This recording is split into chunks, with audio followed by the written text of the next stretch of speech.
Hi everyone, Helen here from Helen Crafts and welcome to my craft space. Today's video is all about a new stamp collection from the Card Hut. It's called Flora and Fauna and it is about by this amazing artist called Eleanor. She is an incredible artist, really well known for her tattoo art, and what she's done is taken some of that beautiful art and turned it into a stamp collection in collaboration with the Card Hut. So what I'm going to do is I'm going to turn the camera around, show you what you get in the collection, and then also give you some inspiration of how you can use these stamps when they arrive. I want to show you this really cool technique that's been all over the internet at the moment to show you how simple it is to use. And as soon as I saw this stamp collection from Card Hut, I knew that this would be a great stamp set to do this particular technique with. So as I say, I'm going to turn the camera around and show you. So thanks so much for watching, and I really hope you enjoy the techniques and the stamps in this video.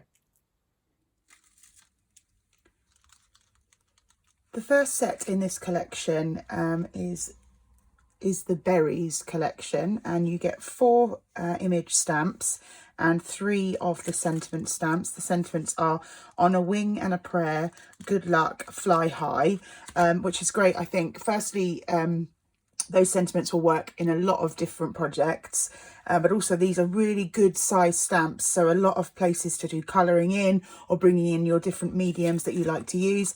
And as always, I really like to say when it comes to the Card Hut, you get this beautiful sort of little slip here where it's already got the pre-coloured images, so if you did need some help or anything for colouring in, you could use this as a sort of little cheat sheet at the start. The next set is Doe, and that's 2 stamps and 3 sentiments, and the sentiments say congratulations for a dear friend, with the pun of the fact that it's a deer, and the apple of my eye. And again, you've got an apple there, so these work beautifully with the stamps that you get in this collection, but also a lot of these would work with other sets in this collection too. And these are, again, as I was saying with the previous set, these are good size stamps for doing your colouring and things like that. And again, you get your sheet to work with. The next set is Flora, and this is these are slightly smaller stamps, but you get 6 stamps in this collection, and they've got a lot of detail stamps that you could use for sort of backgrounds and things like that. So the bee, the little ladybird sitting on the flowers there. I love these flowers. And I also love the sort of slightly abstract nature of the leaves, so that you could do something slightly different. I think this set would work really well in mixed media projects. So as I was saying, you get the 6 stamps, and then on this one you get Best Wishes, Bee Leaf in yourself, brilliant, and With Sympathy. Again, the Best Wishes and the With Sympathy are something that you could use in other projects too. I love that, really gorgeous set there. The next set that you get is the Fox and Mouse. I love this one with the little fox cub cuddling up to his mummy or his daddy. Really lovely. And the little mouse hiding in the leaves. I think these 2 particularly would work really well with Kraft card and maybe your pencils. They'd be beautiful. Now, again, you get 2 big stamps there, and you get 2 sentiments this time. Happy birthday, which it's always great to have sentiment stamps of happy birthday, because it's one we probably use a fair amount throughout the year.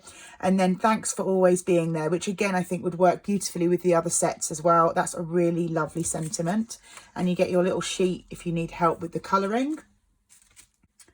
And then the final set you get is Stag. Now, I love this one. This is a really good size stamp, a sort of focal point on a card. And you also get 4 sentiments: You're Invited, Stag Do, Happy Birthday, and Be Kind. And then you get, again, these little stamps here, which I think would work beautifully for sort of backgrounds and things, or snip into them and use those flowers multiple times. And then you get the little bee as well. So you could also do some layering up, some decoupage by stamping those out several times. And that's the final set in the collection. The 2 sets that I'm going to use from this collection are the Stag and the Flora. So I'm just going to use a few of the stamps from each collection, and then the sentiment as well. I would always recommend, if you're going to be stamping particularly large stamps, I would always recommend using a stamping precision tool. It just means that if it doesn't stamp first time perfectly, you have that option to go back on and layer it back up and stamp it again without having to move those stamps and then try and line them up perfectly.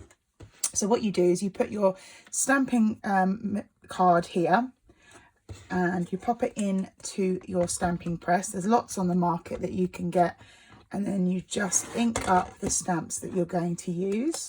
So I've got Versafine ink here, which I think is a great stamping ink, and it's great for all over coverage. So just generously pat that over there. And then bring your stamping tool back in. And what you're going to do is you're going to layer it over the top and just add equal amounts of pressure all the way across. Don't try and push too hard, otherwise you may find that the stamp will splay out and you will get a dual stamping image. And like I say, what we're going to, hopefully that's going to press. So we've missed a little bit here and a little bit there where I didn't press quite enough. And actually what you can see is the ink is still slightly darker on those two pieces. So I clearly didn't stamp quite hard enough on those. And like I say, that is the perfect reason to have the stamping press. And a little bit more just to get that down. There we go. And there we got our stamped image, and we can now colour it in. Now I'd recommend to clean this off before you pop it back on your acetate sheet, just to keep that clean. So I'm just going to go layer down my lightest yellow onto our bee here, and also on the one here. Just going to add a little bit of shading here, a little bit of a darker yellow. And then we're going to come in with our Zig pen, and I'm going to go over some of these defined lines, which is really easy to because there's such a lot of detail on these stamps. So we can just go in and darken some of those lines down to give the black part of our bee. That was the black, and then I'm going to bring in the clear glitter Wink of Stella, and I'm going to go over the the wings of our bees here. Again, just to keep that translucent look of the wings, but also that bit of sparkle. And then what I'm going to do is come in with the greens and the purples and pinks, which are going to make up the main tones of our card. So if you've never used tri-blend pens before, it's one colour or one shade, but with different tones of each. So you've got a light shade and then a darker shade and then a mid shade to get that shading very easily on your card. I'm going to come in with our pink violet blend, and we're going to add some colour to these flowers here. Again, thinking about the different areas that would be blocked by the sunlight. So we're going to, this part here, the petal would be causing a shadow. So we're going to add a little bit of darker colour there. And we're going to do this for all of the different leaves, moving from the pink to the purple, as that's the sort of themes that we're going with here. And so we'll go in with the mid, just to create that shade, and then go back over the whole thing again to blend it beautifully together with that lighter colour. So you see that beautiful blend gives it a bit more of a realistic look. So I've got all my little fussy cut images, really easy to do with a pair of scissors. Just sit and take a bit of time with those. Or if you have something like a scan and cut, you could always scan these in and the machine would cut them out for you. So we're going to take some white card, which is 5 1/4 inches by 5 1/4 inches. And we're going to start layering on top of our card the pieces that we've cut out from those stamp collections.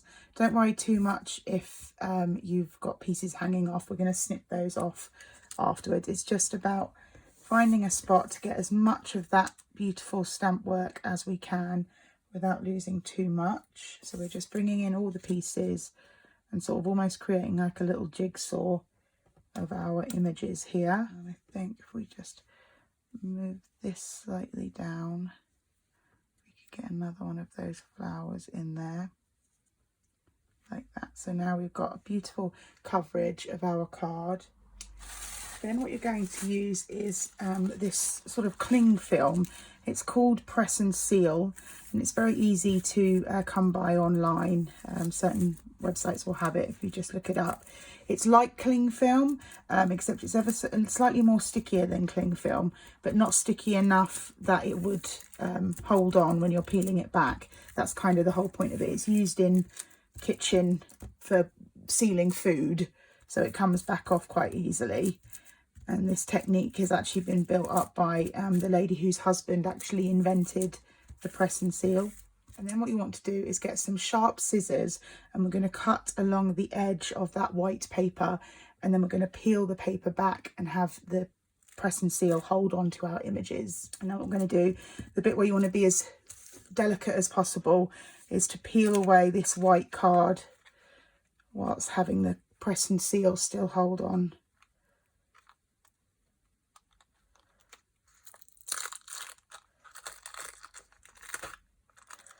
Just making sure it comes off, all those bits exactly where you put them. There we go. We're going to take our die we're going to use here.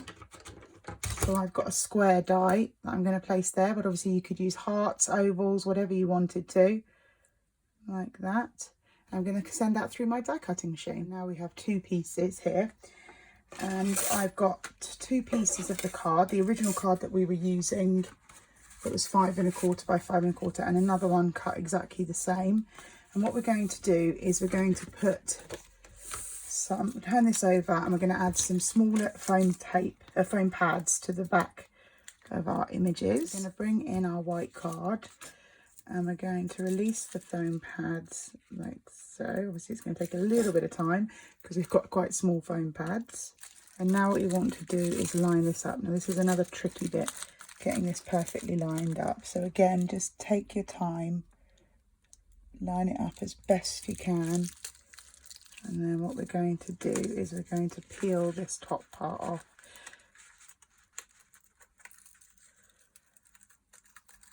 And we've got our little frame. And then we're going to repeat it with the smaller size as well. But before we do that, so I'm going to add a sentiment that comes out of the frame on this one. But this one I want to add a sentiment before I add the image on. So I'll just line that up on here. And I know then I'm going to want to have my happy birthday sentiment there. Pressing down like that. There we go. We now have two toppers like so, and I'm just going to do our sentiment for this one. And then I have a 6 by 6 card blank, and then 5 3/4 inches and 5 1/2 inches of card here as well. And I'm just going to pop that on with some wet glue, and we can repeat that process with a slightly different colour purple card, same measurements for our other topper. I think I like the sort of cleaner nature of this one, just having that centerpiece like that. And so we've got our two cards, and all I'm going to do is just add some flat back pearls to give a little bit more embellishment to those cards. So I'm just going to add a couple of drops of wet glue.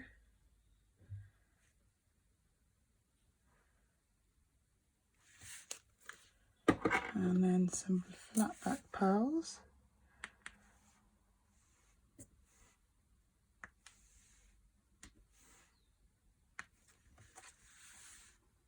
There we go.